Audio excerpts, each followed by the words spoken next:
News अड्डा online के नई वीडियो में आप सभी का स्वागत है। मेरे साथ प्रसिद्ध ज्योतिष आचार्य डॉक्टर बाके बिहारी जी हैं। सर, सबसे पहले तो आपका स्वागत करते हैं और आपसे जानेंगे, जब आप बता रहे थे कि दीपावली और रक्षाबंधन दो अहम त्योहार है हमारे हिंदुस्तान के लिए और पूरे देश दुनिया भर के लिए, इन दोनों का क्या मेल है और एक दूसरे से क्या जुड़ाव रखते हैं? जी मोहित जी, न्यूज अड्डा लाइन की तमाम टीम को बहुत बहुत आभार। और विशेष रूप से जो हिंदुओं के भारतीय संस्कृति के 5 उत्सव लगातार निरंतर जो आ रहे हैं, उन सभी उत्सवों की हम क्षेत्रवासियों को बधाई देते, भारतवर्ष के लोगों को बधाई देते हुए सब खुशी से रहें, मंगल रहें, आनंदमय रहें।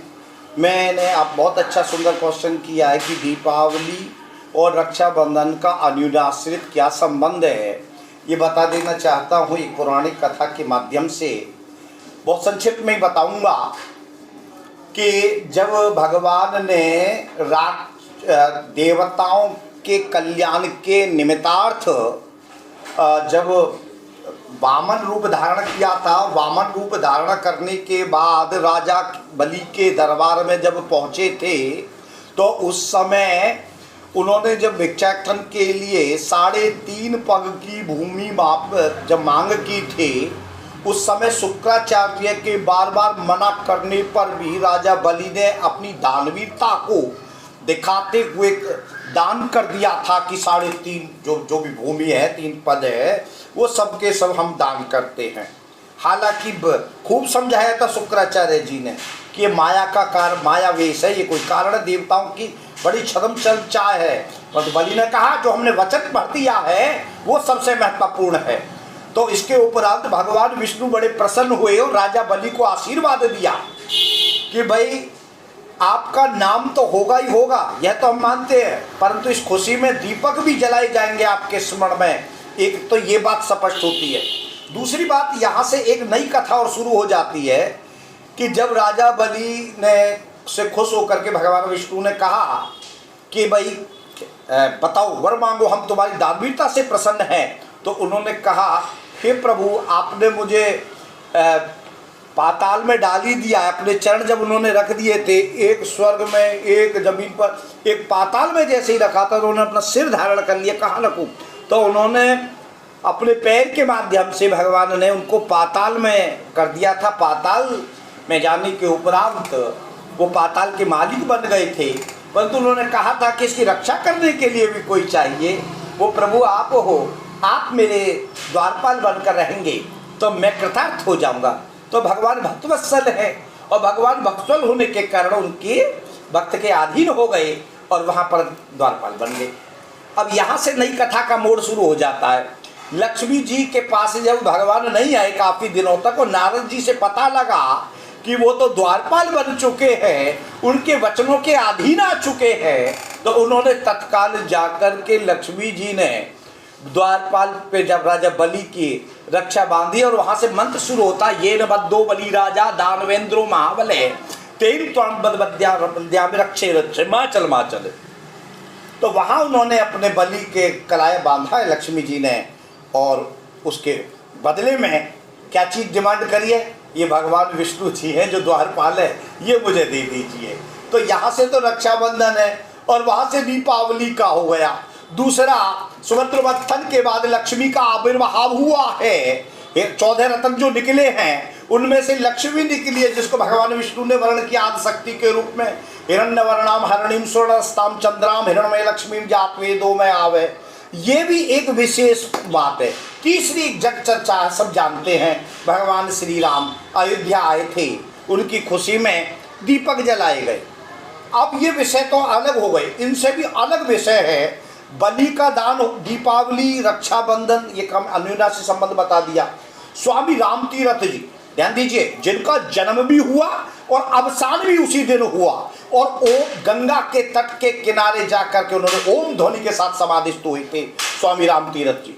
24वें तीर्थंकर जैन स्वामी जी, सुन लीजिए, बहुत इंपॉर्टेंट बात बताने जा रहा हूँ। जैन स्वामी जी का निर्वाण भी आज भी के दिन हुआ था। बताते हैं कि इसके बाद दीपक ज्योति विलीन हो गई थी, उस ज्योत के प्रादुर्भाव हेतु दीपक जलाया जाता है। स्वामी दयानंद जी, जिन्होंने आर्य समाज की स्थापना की थी, ध्यान दीजिएगा, उनका अवसान भी आज ही के दिन हुआ था। इसलिए आर्य लोग भी आज के दिन को महत्वपूर्ण मानते हैं। अब हम दूसरी बात की चर्चा करते हैं। अमृतसर का जो स्वर्ण मंदिर, जो सबसे विश्व का सरदारों का सबसे सिक्कों का सबसे महत्वपूर्ण और पूजनीय है, उसका निर्माण भी आज के दिन आरंभ हुआ था। सिक्कों का तमाम धर्म आज के दिन से आरंभ हुआ था। दूसरा, राजा विक्रमादित्य, जिसके नाम से हमारे पंचांग चलते हैं, विक्रमादित्य संवत चलता है, उनका राज्य अभिषेक भी आज के दिन हुआ था। ये भी अपने आप में बहुत बड़ी बात है। बात करते हैं विक्रमादित्य के अभिषेक के साथ साथ जो छठे गुरु थे हरगोविंद सिंह जी सिक्कों के, आप समझ रहे हैं, उनकी मुक्तिकरण का दिन भी आज का दिन है। आज दीपावली, आज के दिन उसका भी महत्वपूर्ण है। परंतु आज छोटी दीपावली है। आज के दिन भगवान श्री कृष्ण ने गोकुल में जो उसने कंस ने भेजा था नरकासुर का वध किया था, क्योंकि उसने बहुत नरक में बहुत बड़ा कांड किया था। तो भगवान श्री कृष्ण ने उसका वध करके, ठीक है, और अगले दिन उसकी खुशी में गोकुल लोगों ने क्या जलाए थे? घी के दीपक जलाए थे। तो छोटी दिवाली आज नरक चतुर्दशी भी कहते हैं, यम चतुर्दशी भी कहते हैं, और आज हनुमान जी का भी जन्मदिन है। हालांकि 2 जन्म हुए हनुमान जी के, वो कथा बहुत अलग प्रकार की है, इस विषय पे भी बात करना चाहते हैं।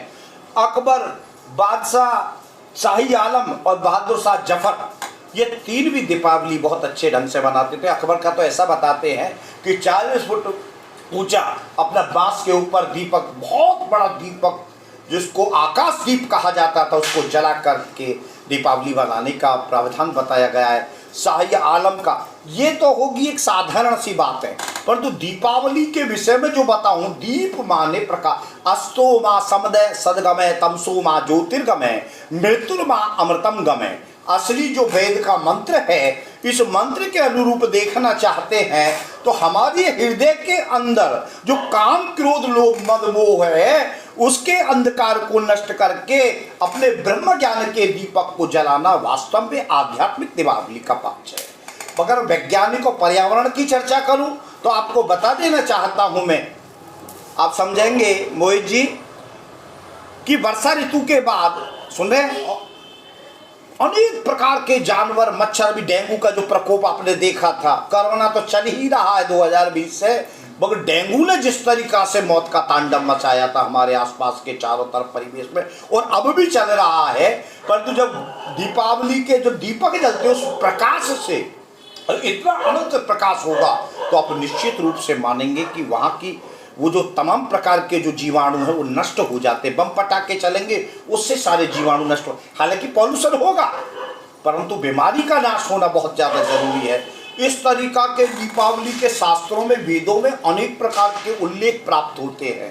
परंतु दीपावली का सीधा और चारों की बात बताना चाहता हूँ, ध्यान दीजिएगा। रक्षाबंधन ब्राह्मणों का प्रतीक है, सुन रहे हैं, और विजयदशमी जिसको दशहरा कहते हैं वो क्षत्रियों का प्रतीक है, और तीसरा जो आप लोग कहते हैं दीपावली, वो वैश्यों का प्रतीक है, और होली जो है वो हमारे सेवक और शूद्र निम्न वर्ग का प्रतीक है।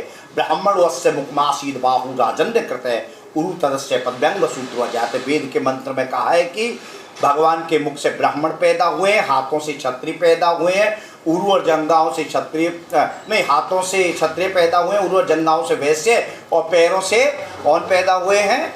शूद्र पैदा हुए हैं। ये पूरे एक समाज का प्रतीक है। ये चारों त्योहार हमारी समाज की एकता, अखंडता, संप्रभुता का प्रतीक है। जय श्री राम।